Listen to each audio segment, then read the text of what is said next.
ICE is performing hysterectomies, mass hysterectomies, and the reason could be shocking.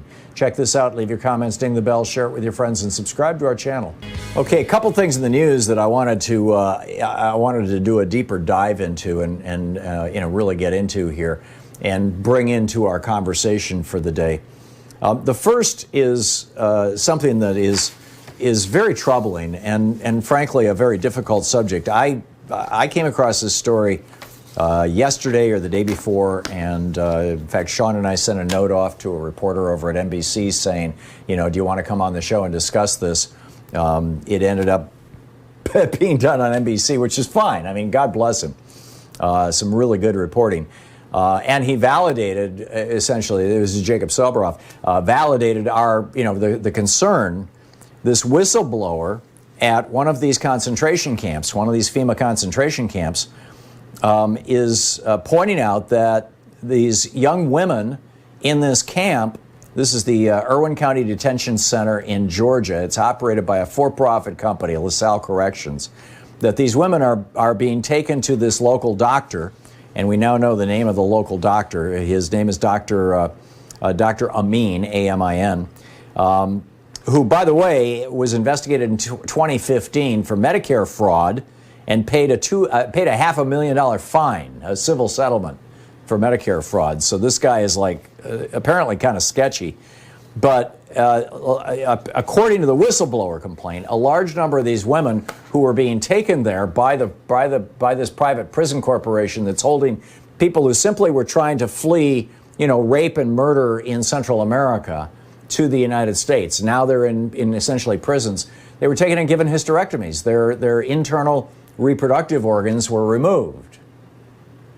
And that in itself is a huge scandal.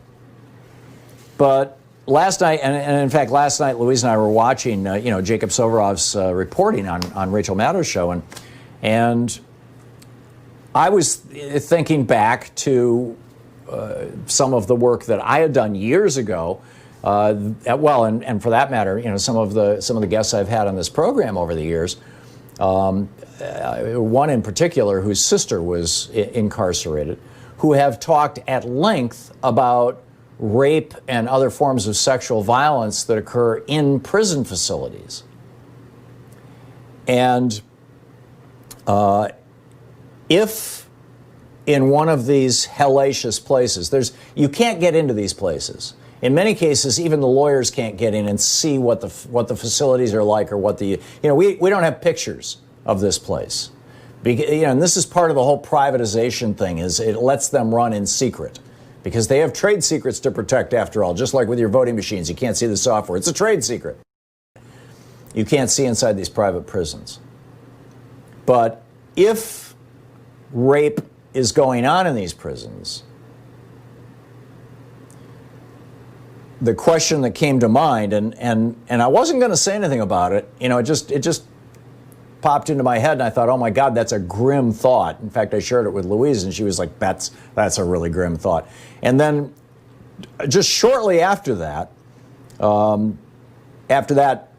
conversation that I had with Louise, I was looking on Twitter, and I see this, I follow Alexandria Ocasio-Cortez, and she tweeted, "It is astounding that after a massive family separation operation, mass sexual assault of detainees, trapping immigrants in COVID-infected detention centers, and now mass hysterectomies, that abolishing ICE is controversial." Now, she's talking about, all these documented crimes that have happened under ICE's control. And Rachel last night was talking about, these ICE officers are being basically taught to view these refugees as less than human. And now they're taking them off and having them sterilized, which we used to call eugenics in this country. Right? We sterilized hundreds of thousands of African Americans and Native Americans back in the era from 1910 to around 1940. And in fact, the last legal sterilization like this happened in the 1980s in the United States. But it was a law in literally these eugenic laws in the 1920s and 30s were in every state in the Union, requiring sterilization of certain, quote, undesirable persons. But I'm wondering, is it possible that some of these hysterectomies were actually abortions as the result of rape? or that from the point of view of the rapists who might be running these prisons. I mean, you think back to, all the slave owners who, back in the day who were raping their enslaved persons, Thomas Jefferson, Sally Heming, whatever, the long list.